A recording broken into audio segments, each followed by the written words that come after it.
Hello friends, તો આગળના લેક્ચરમાં આપણે જોયું કે કોઈ પણ જે ડેનિયલ સેલ છે, કોષ છે, એ ડેનિયલ કોષમાં એનોડ શું છે, કેથોડ શું છે, ક્ષાર સેતુ શું છે, એ શું દર્શાવે છે. પછી આપણે અગત્યની વ્યાખ્યાઓ જોઈ કે કોષ પોટેન્શિયલ શું છે. આ બધી વ્યાખ્યાઓ પછી હવે આપણે જોવા જઈ રહ્યા છીએ કે જે કોષ છે એને દર્શાવવો કઈ રીતે. દર વખતે તો આખીને આખો ડાયાગ્રામ દર્શાવી ના શકાય અથવા તો એવી રીતે આખું વર્ણન કરીને પણ ના ચાલે. તો કોષને દર્શાવવો કઈ રીતે. અને બીજું અગત્યની વાત એ કે કોષને દર્શાવવો આ તો મહત્વનું છે જ, પરંતુ મહત્વની વાત એ કે એનો જે પોટેન્શિયલ છે, કોષ પોટેન્શિયલ જેને આપણે કીધું હતું, ઈએમએફ જેને આપણે કીધું હતું, એ કઈ રીતે મેળવવું. તો આ બંને વાતો આપણે આ લેક્ચરમાં જોવાના છીએ. ખૂબ જ ઇમ્પોર્ટન્ટ છે, ધ્યાનથી જુઓ. ચાલો સ્ટાર્ટ કરીએ છીએ. હજી ડેનિયલ કોષ માટે જ વાત કરીએ છીએ કે જે ડેનિયલ કોષ છે, ડેનિયલ કોષ માટે આપણે પહેલા એનું જે રિપ્રેઝન્ટેશન છે એટલે દર્શાવવું છે એને આપણે વાત કરીએ. રિપ્રેઝન્ટેશન અથવા તો દર્શાવવું, રાઈટ. તો દર્શાવવા માટે આપણે શું કરી શકીએ તો કે દર્શાવવા માટે એને આ રીતે દર્શાવવામાં આવે. પહેલા આપણે એનોડને દર્શાવીશું અને પછી ક્ષાર સેતુને દર્શાવીશું. તો આ રીતે દર્શાવવાનું, એનોડ, ક્ષાર સેતુ. હવે ક્ષાર સેતુ છે એને બે ઊભી લાઈન વડે દર્શાવવાનું એવું આપણને કીધું છે, ક્ષાર સેતુ, રાઈટ. તો બે ઊભી લાઈન છે અને પછી છે કેથોડ. ચાલો હવે યાદ કરો તો એનોડ પર શું હતું ગેલ્વેનિક કોષમાં? Zinc, right. તો એનોડ પર ખાલી ઝિંક નતું, એટલું યાદ કરો. હવે અહીંયા અગત્યનું બીજું એ કહેવાનું કે આપણને અહીંયા અર્ધકોષ આવી પણ વ્યાખ્યા આપેલી છે. તો સાથે સાથે એ પણ જોઈ લઈએ કે અર્ધકોષ શું છે. તો અર્ધકોષ આપણે કહીએ છીએ, અર્ધકોષ એટલે શું તો કે જે આખે ને આખો કોષ આપણે દર્શાવેલો હતો એમાં એક સાઈડ પર હતું ઝિંક અને ઝિંક સલ્ફેટનું દ્રાવણ, બીજી સાઈડ પર હતું કોપર અને કોપર સલ્ફેટનું દ્રાવણ. આ જે એક વિદ્યુત ધ્રુવ ડુબાડેલું દ્રાવણ સાથેનું આખું જે રચાય છે એને જ આપણે કહીશું અર્ધકોષ, અડધો ભાગ, રાઈટ. કોષનો અડધો ભાગ એ જ આપણે શું કહીશું? અર્ધકોષ. એટલે અર્ધકોષમાં શું શું આવે તો કે વિદ્યુત ધ્રુવ અને વિદ્યુત ધ્રુવ જેમાં ડુબાડવામાં આવેલો છે એ વિદ્યુત વિભાજ્યનું દ્રાવણ.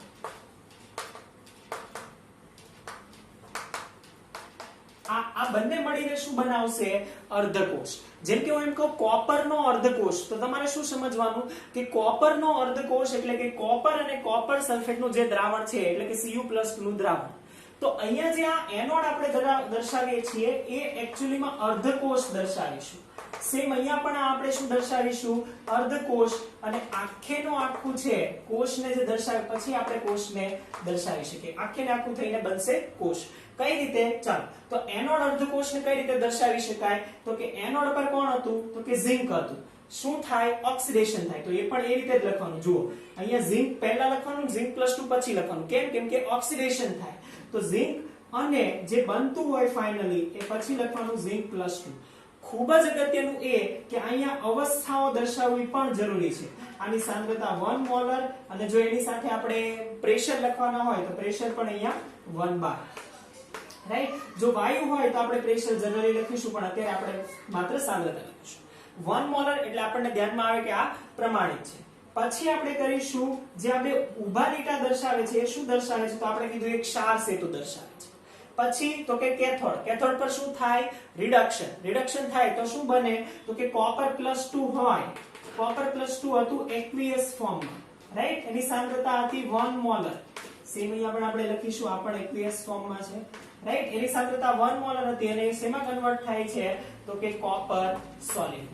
આ જે છે એને આપણે કહીશું કોષનું નિરૂપણ. કોષનું નિરૂપણ અથવા તો સેલ રિપ્રેઝન્ટેશન. કોષને દર્શાવવો, કોષનું નિરૂપણ અથવા તો સેલ રિપ્રેઝન્ટેશન, રાઈટ. એમાં જે આગળનો આ ભાગ છે એને આપણે કહીશું અર્ધકોષ. આ એક અર્ધકોષ થશે જેને આપણે ઓક્સિડેશન અર્ધકોષ અથવા તો એનોડ અર્ધકોષ કહીએ છીએ. આને જ આપણે શું કહીએ છીએ? ઓક્સિડેશન અર્ધકોષ. અને આ જે છે એને જ આપણે કહીએ છીએ રિડક્શન અર્ધકોષ, હાફ સેલ જેને આપણે કહીએ છીએ, રાઈટ. અર્ધકોષ. તો આ અર્ધકોષ થશે બંને.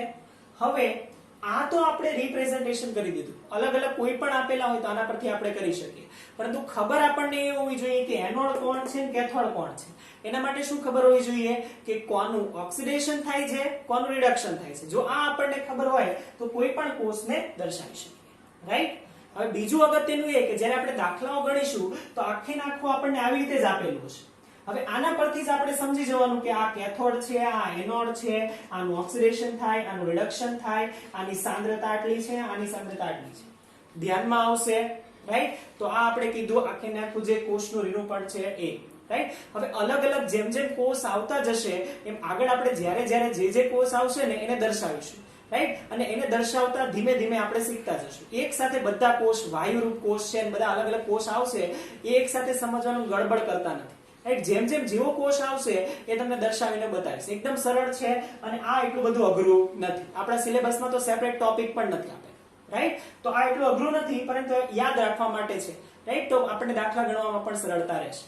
ખૂબ જ મહત્વની જે વાત છે ને એ એટલે કે કોષનો કોષ પોટેન્શિયલ નક્કી કરવો. ધ્યાનથી સાંભળજો, ધ્યાનથી જોવા જેવો ટોપિક.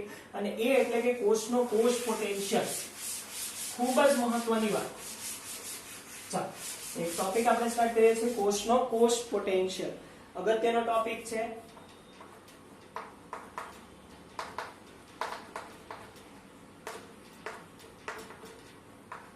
હવે કોષ પોટેન્શિયલ એટલે તે શું એ તમને ખબર પડી ગઈ, રાઈટ? બંને જે વિદ્યુત ધ્રુવ છે એ વિદ્યુત ધ્રુવ વચ્ચેનો કોષનો જે ડિફરન્સ છે, પોટેન્શિયલ ડિફરન્સ, એને શું કહીએ છીએ? કોષ તફાવત. હવે એ જે વિદ્યુત ધ્રુવો વચ્ચે પોટેન્શિયલ છે એનો તફાવત છે.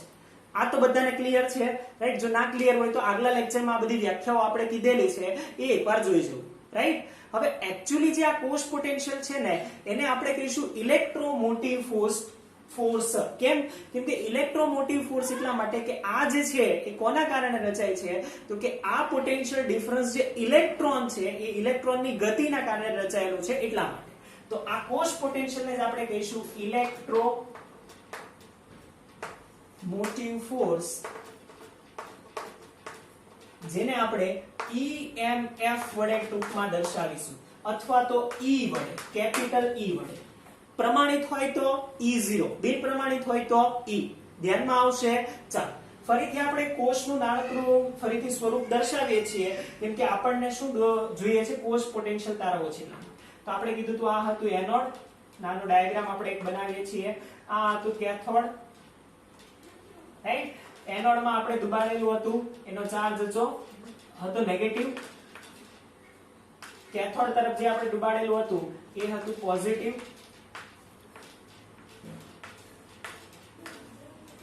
રાઈટ? આ આપણે કીધું એનોડ, કેથોડ. હવે ઘણા બધા છોકરાઓના ક્વેશ્ચન છે કે સર શા માટે એનોડને ઓલવેઝ રાઈટ સાઈડ પર લખવામાં આવે છે અને શા માટે કેથોડને ઉલટું કે એનોડને લેફ્ટ સાઈડ પર ને કેથોડને રાઈટ સાઈડ પર રાખવામાં આવે છે? જો આ કોઈ હાર્ડ એન્ડ બાઉન્ડ નથી, પરંતુ આવી ઘણી બધી મૂંઝવણ થઈ શકે ને. જો તમે બંનેને ઉલટાઈ દો ને તો અહીંયા વોલ્ટેજ પણ ઉલટાઈ જાય, રાઈટ? કેમ કે એ દિશા પર આધારિત છે કે ઇલેક્ટ્રોનનો પ્રવાહ જે દિશામાં વહેશે પોટેન્શિયલ ડિફરન્સ એ રીતે મળશે.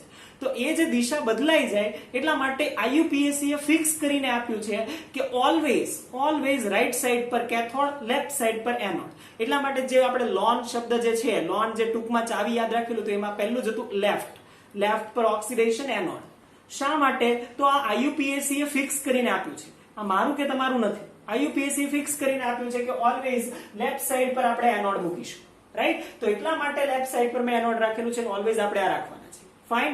ચાલો તો આ આપણે કીધું લેફ્ટ, આ કહીએ છીએ રાઈટ, રાઈટ? તો જે લોન છે એ લોન શબ્દ પરથી આપણે આખે આખું યાદ રાખવાના છીએ. લેફ્ટ તો આના પર આવશે ઓક્સિડેશન, જ્યાં શું થાય? એનોડ, અને જે હોય negatively charge.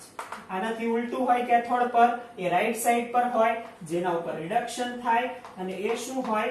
Positively charge, right? તો આ જે લોન કીવર્ડ હતો એ કીવર્ડ પરથી આપણે આ યાદ રાખેલું છે. હવે આની અંદર આપણે જે ભરેલું છે એ વિદ્યુત વિભાજ્યનું દ્રાવણ ભરેલું છે, રાઈટ? આ આપણને ધ્યાનમાં છે કે આની અંદર આપણે એક વિદ્યુત વિભાજ્ય ભરેલું હશે અને અહીંયા સોલ્ટ બ્રિજ પણ હોવો જોઈએ તો જ આ કાર્ય કરી શકે, રાઈટ? એની રિક્વાયરમેન્ટ શું છે એ બધું આપણે આગળનો જે લેક્ચર છે એમાં આપણે જોયું. ઓકે, ચાલો હવે આપણને શું મેળવવાનું છે? તો આપણને આ જે છે વોલ્ટેજ પોટેન્શિયલ ડિફરન્સ છે એ શું દર્શાવે? તો કે પોટેન્શિયલ ડિફરન્સ ફરીથી તમને કહી દઉં કે એ આ દર્શાવે, એ આ બંને છેડાઓ છે એ બંને છેડાઓ વચ્ચેનો શું દર્શાવે છે? ડિફરન્સ દર્શાવે છે.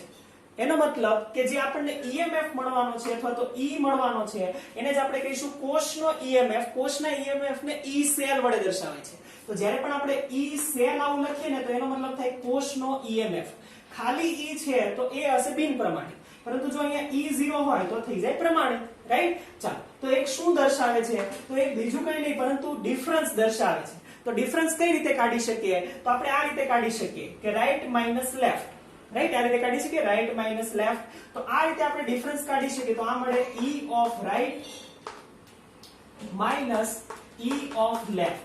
હવે આ જે છે ને આપણને ટેક્સ્ટ બુકમાં આપેલું છે એટલા માટે મેં આ તમને સૂત્ર સમજાવ્યું કે આ સૂત્ર આવ્યું ક્યાંથી. ડિફરન્સ ખબર પડી કે આ જે છે કોષ પોટેન્શિયલની વ્યાખ્યામાં એવું કીધું હતું કે વિદ્યુત ધ્રુવ વચ્ચેનો પોટેન્શિયલનો તફાવત છે, potential difference between the two electrons, right? તો આ પોટેન્શિયલ ડિફરન્સ છે, તો ડિફરન્સ એટલે કે તફાવત, અને તફાવત આપણે આ અહીંયા કાઢ્યું, રાઈટ? તો આ તફાવત જે મળ્યો એને આપણે કીધું E સેલ, રાઈટ? તો આ રાઈટ માઇનસ લેફ્ટ કરવાથી એટલે જ આપણે કહીશું કે આને જ આપણે કહીશું કે આ જે છે E0 ઓફ, હવે રાઈટ ઉપર કોણ છે? રાઈટ ઉપર કોણ છે? હવે અત્યારે પ્રમાણિત નથી લખતા કેમ કે પ્રમાણિતમાં હજી એક વ્યાખ્યા જે છે IUPAC આપેલી છે એ આપણે જોવાની છે. રાઈટ ઉપર કોણ છે? તો કે રાઈટ ઉપર છે કેથોડ. તો રાઈટ ઉપર છે કેથોડ માઇનસ આ છે એનોડ, રાઈટ? તો આપણે જે યાદ રાખવાના છીએ ને આ યાદ રાખવાના છીએ, અને એનાથી પણ આગળ કે હવે એક મહત્વની વાત કે કોઈ પણ કોષ હોય, કોઈ પણ અર્ધકોષ હોય અથવા તો વિદ્યુત ધ્રુવ હોય એના માટે બે EMF મળે. હવે આ તો કન્ફ્યુઝિંગ છે જબરું, રાઈટ? બે EMF કઈ રીતે મળે?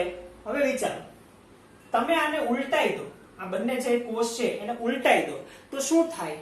આ બંને કોષ છે એને ઉલટાઈ દઈએ તો થશે એવું કે જે ઓક્સિડેશન થતું હતું એ ઓક્સિડેશન પોટેન્શિયલ પણ આપી શકે, સેમ રિડક્શન પોટેન્શિયલ પણ આપી શકે, રાઈટ? એનો મતલબ કે વિદ્યુત ધ્રુવ પાસે પોતાના બે પોટેન્શિયલ છે, એનો ઓક્સિડેશન પોટેન્શિયલ અને રિડક્શન પોટેન્શિયલ. હવે આ બંનેમાં કન્ફ્યુઝ થવા જેવું કંઈ નથી. કોઈ પણ જેનો વિદ્યુત ધ્રુવ હોય એ વિદ્યુત ધ્રુવ એટલે કે એનો જે E છે, EMF છે, એ ઓક્સિડેશન પોટેન્શિયલ પણ આપે અને રિડક્શન પોટેન્શિયલ પણ આપે, પરંતુ બંનેની વેલ્યુ સેમ જ હોય. આપણે જે હમણાં આગળ તારવવાના છીએ એમાં આપણે કહીશું કે બંનેની વેલ્યુ સેમ જ હોય, પરંતુ એમને જે નિશાની છે, એમની જે ચિહ્ન છે, એમના જે સાઇન છે એ વિરુદ્ધ હોય. એટલે કે એકનું +1.1 હોય તો બીજાનું -1.1 હોય, રાઈટ? ઓક્સિડેશન પોટેન્શિયલ +1.1 હોય તો રિડક્શન પોટેન્શિયલ સેમ -1.1 હોય. ઇન શોર્ટ કે કોઈ પણ વિદ્યુત ધ્રુવ માટે એનો ઓક્સિડેશન પોટેન્શિયલ પણ મળે અને રિડક્શન પોટેન્શિયલ પણ મળે. તો પ્રમાણિત કોને માનવાનો? બે છે, ચોઈસ આવી તો પ્રમાણિત માનવાનો. તો IUPAC એ કીધું, IUPAC દ્વારા જે રિડક્શન પોટેન્શિયલ મળે છે એને જ આપણે શું કહીશું? પ્રમાણિત વિદ્યુત ધ્રુવ પોટેન્શિયલ. કે IUPAC દ્વારા રિડક્શન પોટેન્શિયલ ને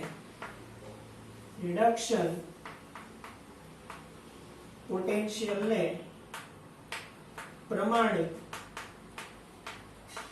માનવામાં આવેલ છે, રાઈટ? તો રિડક્શન જ્યારે પણ આપણે E0 લખીએ ને તો એનો મતલબ થાય રિડક્શન છે, રાઈટ? કેમ કે એ કહી દીધું છે કે એ પ્રમાણિત છે. તો ફરજિયાતપણે કે જ્યારે પણ તમે E0 લખો તો એનો મતલબ થઈ ગયો આ રિડક્શન થઈ ગયું, રાઈટ? તો E0 મતલબ કે આ રિડક્શન પોટેન્શિયલ છે કોની વચ્ચેનો? તો રિડક્શન ઓફ કેથોડ અને રિડક્શન ઓફ એનોડ. બંનેનો રિડક્શન પોટેન્શિયલ જ લેવાનો, કેમ જો 0 હોય તો, રાઈટ? બંનેના સેમ લઈશું તો જ આપણે કહી શકીએ. તો આ જે ફાઇનલ છે એ આપણે યાદ રાખવાના છીએ કે કોઈ પણનો E0 સેલ કઈ રીતે મળે? તો કે E0 સેલ મળે E0 reduction of cathode minus E0 reduction of anode. આ સૂત્ર યાદ રહેશે. આ ખૂબ જ મહત્વનું સૂત્ર છે કે જેના પરથી આપણે બહુ બધાના E0 સેલ તારવવાના છીએ, રાઈટ? આઈ થિંક ટેક્સ્ટ બુકમાં આપણને આગળ આપેલું પણ નથી એટલા માટે પણ અગત્યનું છે, રાઈટ? તો આ સૂત્ર છે એ ખાસ આપણે યાદ રાખીશું કેમ કે ઇમ્પોર્ટન્ટ છે. કે હજી એક રિલેશન આપણે લખી દઈએ કે જે આપણે હમણાં વાત કરી કે રિડક્શન અને ઓક્સિડેશન પોટેન્શિયલ શું છે, કે તો આપણને કન્ફ્યુઝન છે એ કન્ફ્યુઝન ના રહે. આ ધ્યાનમાં આવશે. EMF ને શું છે? હવે આ જે છે એ થિયરી બધી નથી લખતો કેમ કે આપણને છે ને આ ઇક્વેશન ખૂબ મહત્વના છે કેમ કે એના પરથી આપણે દાખલાઓ ગણવાના છે. ચાલો,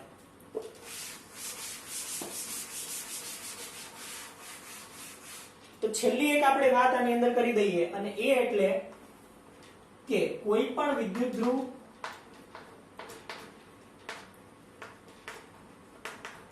એ ઓક્સિડેશન અને રિડક્શન આ બંને પોટેન્શિયલના મૂલ્ય દર્શાવી શકે છે, જેનો સંબંધ E0 અથવા તો E of reduction is equal to E0 minus of E0 oxidation, right? કે જે રિડક્શન માટે હોય એના કરતા નેગેટિવ હોય, રાઈટ? તો આ સંબંધ છે. તો તમને ક્યારે પણ ઓક્સિડેશન પોટેન્શિયલ આપેલો હોય અને એના પરથી રિડક્શન તારવવું હોય તો કઈ રીતે કરવાનું? એને નેગેટિવ કરી દેવાનું. ધ્યાનમાં રહેશે. તો આ ખૂબ જ અગત્યનું છે.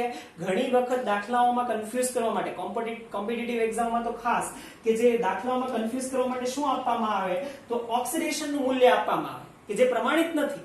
તો દાખલો ગણવો હોય તો શેમાં ફેરવવું પડે? પ્રમાણિત મૂલ્ય રિડક્શનમાં.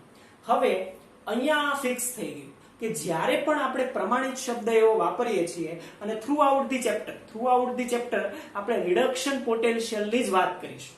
જો તમને ઓક્સિડેશન પોટેન્શિયલ આપેલો હોય તો તમારે એને કન્વર્ટ કરવાનું. શેમાં? રિડક્શનમાં. કઈ રીતે? એને નેગેટિવ કરી દેવાનું, રાઈટ? જે આપેલો હોય એને નેગેટિવ કરી દેવાનું. ધ્યાનમાં આવશે. ખૂબ મહત્વનું છે. હવે એટલું યાદ રાખીશું કે જ્યારે પણ આપણે દર્શાવીશું તો એ જે રિડક્શન પોટેન્શિયલની વેલ્યુ છે એને જ દર્શાવીશું. કેમ? કેમ કે એ મહત્વનું છે. એ આપણને કહી દીધું કે આ જ પ્રમાણિત છે. કોણે? IUPAC, right? રિડક્શન પોટેન્શિયલ પ્રમાણિત છે. ચાલો, તો અર્ધકોષને દર્શાવીએ કે એક્ચ્યુઅલી અર્ધકોષને કઈ રીતે દર્શાવી શકાય? હવે જ્યારે હું દર્શાવીશ, જો આ તમને હજી ધ્યાનમાં ના આવતું હોય તો હજી આપણે જે E0 સેલ તારવ્યું ને, E0 સેલની વેલ્યુ આપણે કઈ રીતે મળે? હજી વેલ્યુ નથી મળી, રાઈટ? આપણને ખાલી સૂત્ર મળ્યું કે બંને વચ્ચેનો તફાવત હોય ને એનાથી મળે, રાઈટ? વેલ્યુ મળી નથી. તો વેલ્યુ ક્યારે મળશે? તો વેલ્યુ આપણને જ્યારે હાઇડ્રોજન સેલ ભણીશું ને ત્યારે મળશે. તો ત્યારે ફરીથી આ જે છે ને એ કન્ફ્યુઝન હોય તો પાછું એ ક્લિયર થઈ જશે, રાઈટ? કે કેમ આ નેગેટિવ જ થાય સર, રાઈટ? તો એ પાછું ત્યારે ક્લિયર થશે. પરંતુ જ્યાં સુધી તમને હાઇડ્રોજન કોષ ખબર ના હોય, કેમ કે હાઇડ્રોજન કોષને આપણે બેઝ લઈને એને ઝીરો સ્વીકારવાના છે, એ બધી તમને ખબર ના હોય તો આ ખબર ના પડે કદાચ. તો અત્યારે યાદ રાખો, આ જે છે એ પાછું આપણે જોઈશું તો પાછું ક્લિયર થવાનું છે, રાઈટ? એકવાર આપણે હાઇડ્રોજન કોષ ભણી લઈએ અને એને પ્રમાણે ઝીરો સાબિત કરી દઈએ કે એ ઝીરો છે, અને એને લઈને આપણે બીજું જ્યારે કહીશું ત્યારે આ ફરીથી વાત કરવાના છે, રાઈટ? ચાલો, તો આપણે જે અર્ધકોષ લખેલા હતા એને ફરીથી યાદ કરીએ કે અર્ધકોષ હતા તો કયા હતા? તો ઝિંક અને કોપર. તો એની વાત કરીએ છીએ. તો અર્ધકોષને કઈ રીતે દર્શાવાય? તો આખા કોષને દર્શાવતા તો આવડી ગયું, વચ્ચે ખાલી સોલ્ટ બ્રિજ હોય. તો એક સાઈડનું જે દર્શાવ્યું તો એને કહીશું અર્ધકોષ. તો આપણે કહીએ છીએ ઓક્સિડેશન અર્ધકોષ.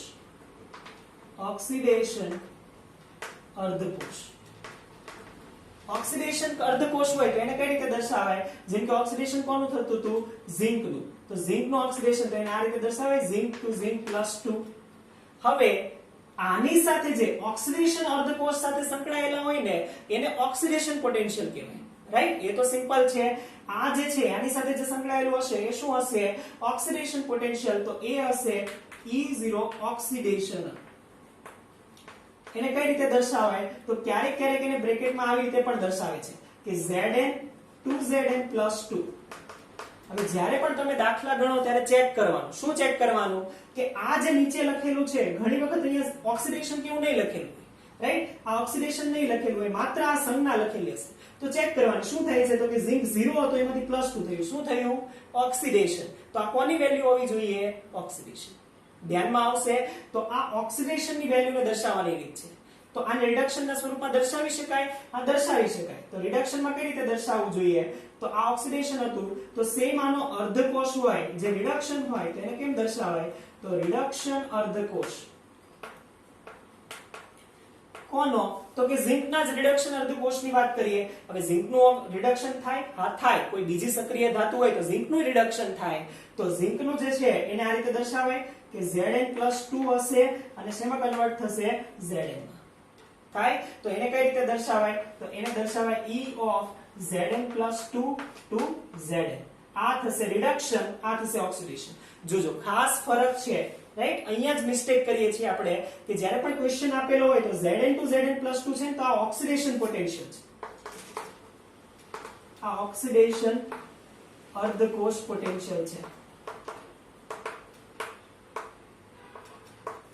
પરંતુ જ્યારે Zn+2 Zn જુઓ +2 માંથી 0 રિડક્શન થાય છે તો આ શું છે આ એ રિડક્શન પોટેન્શિયલ છે ધ્યાનમાં આવશે રિડક્શન પોટેન્શિયલ અને ઓક્સિડેશન પોટેન્શિયલ શું છે બહુ નાના નાના ટર્મ્સ છે મિત્રો પણ કન્ફ્યુઝ નહીં થતા રાઈટ એકદમ શોર્ટલી અને વ્યવસ્થિત મેં એક્સપ્લેન કરેલા છે પરંતુ છતાં પણ તમને ના સમજાય તો મને જરૂરથી જણાવજો રાઈટ ફરીથી આપણે સમજાવવાનો પ્રયત્ન કરશું પણ ખાસ આમાં કન્ફ્યુઝ નહીં થતા અને કન્ફ્યુઝ થવા જેવું છે પણ નહીં રાઈટ એકદમ સરળતાથી આપણે કોઈ પણને સમજી શકાય એવી રીતે એક્સપ્લેન કરેલું છે તો આ અર્ધકોષ શું છે કોષનું નિરૂપણ શું છે કઈ રીતે કરી શકાય એની વાત કરી અને ખાસ કે એક અગત્યનું સૂત્ર જોયું કે કોઈ પણનો જે સેલ EMF કાઢવો હોય તો કઈ રીતે મળે તો E0 reduction of cathode minus E0 reduction of anode આ સૂત્ર ખાસ આપણે યાદ રાખીશું રહેશે યાદ તો આ આપણે જે ડેનિયલ કોષ છે એ ડેનિયલ કોષ પરથી એનો EMF કઈ રીતે કાઢી શકાય અને એનું નિરૂપણ કઈ રીતે કરવાનું અર્ધકોષ શું છે ડેનિયલ કોષના અર્ધકોષની વાત કરી